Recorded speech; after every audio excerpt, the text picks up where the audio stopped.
एक भतीजा जो था अपनी चाची का दीवाना। फिर उसके चाचा ने काट डाला उसका प्राइवेट पार्ट और फिर उसके बाद चाची ने कर डाला ऐसा कांड कि अगर आप सुनोगे तो आप परेशान हो जाओगे।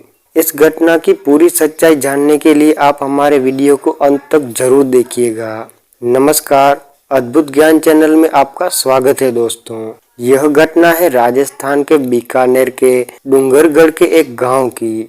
डूंगरगढ़ के एक गांव में एक सड़क पर एक डेड बॉडी पड़ी हुई थी, एक दलित की, और बहुत सारे लोग वहां पर इकट्ठा होते हैं और उस डेड बॉडी को देख रहे होते हैं। तभी पुलिस के पास फोन जाता है कि यहाँ पर रोड पर एक डेड बॉडी पड़ी हुई है।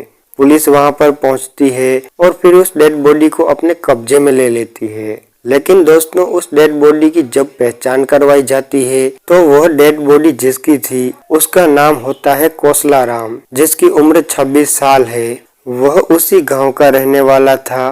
तभी कोसलाराम के घर वाले आ जाते हैं और उस डेड बॉडी को पुलिस को सौंपने से मना कर देते हैं और पुलिस से कहते हैं कि पहले इसके कातिल का पता लगाओ, तब हम जाकर डेड बॉडी को सौंपेंगे।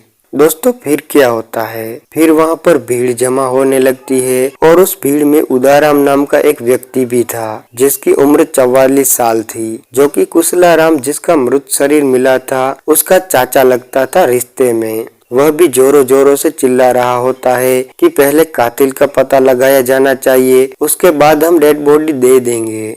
दोस्तों, पुलिस परेशान हो जाती है और फिर मामले की छानबीन में जुट जाती है। अब पुलिस इधर उधर पूछताछ करती है तो पुलिस को पता चलता है कि कोसलाराम के प्रेम संबंध उसकी सगी चाची, जिसका नाम होता है गौरा देवी, उससे थे।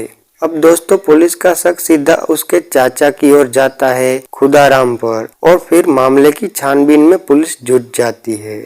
दोस्तों, घर वालों से हाथ जोड़कर पुलिस कहती है कि इस डेड बॉडी को हमें दे दीजिए, इसकी पोस्टमार्टम रिपोर्ट आने दीजिए, जिससे हमें पता चल सके कि किसने इसके साथ क्या किया है।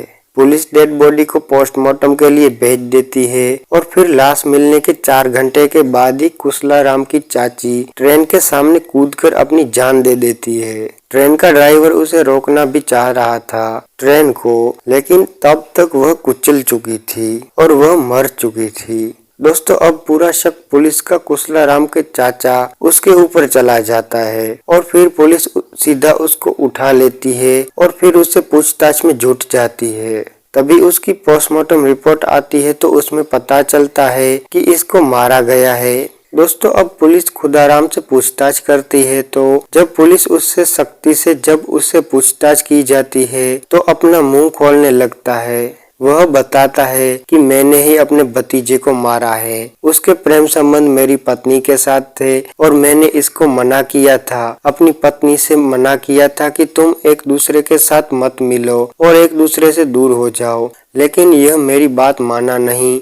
तभी मैंने कोसलाराम को अपने खेतों में बुलाया और फिर बुला के इसकी गर्दन को छाती से लपेटकर इसको मार डाला और उसके बाद उसको वहीं पर रख करके सड़क की तरफ चलने लगता हूँ और इसके प्राइवेट पार्ट को भी मैंने रास्ते में काट दिया था और सड़क पर अब इसकी डेड बॉडी को डाल करके मैं घर को चला गया था। दोस्तों, पुलिस उस खुदाराम को अरेस्ट कर लेती है। उसके बाद उसके ऊपर मुकदमा दर्ज किया जाता है और उधर से खुदाराम की जो पत्नी होती है गौरा देवी, उसकी भी डेड बॉडी की पोस्टमार्टम की जाती है और फिर दोस्तों खुदाराम को जेल भेज दिया जाता है। तो यहाँ पर आप क्या कहना चाहोगे? क्या खुदाराम ने गलत किया था या फिर उसने सही किया था? उसका जो भतीजा था उसकी पत्नी के साथ गलत संबंधों में था, वैसा ही कर देना चाहिए था, या फिर यहाँ पर कोसलाराम की उस लड़के की 26 साल का था, वह अपनी चाची से प्रेम संबंधों में था, तो यहाँ पर किसकी गलती है, किसकी गलती नहीं है? आप अपनी राय कमेंट बॉक्स में लिख सकते हैं, लोगों के साथ शेयर कर सकते हैं।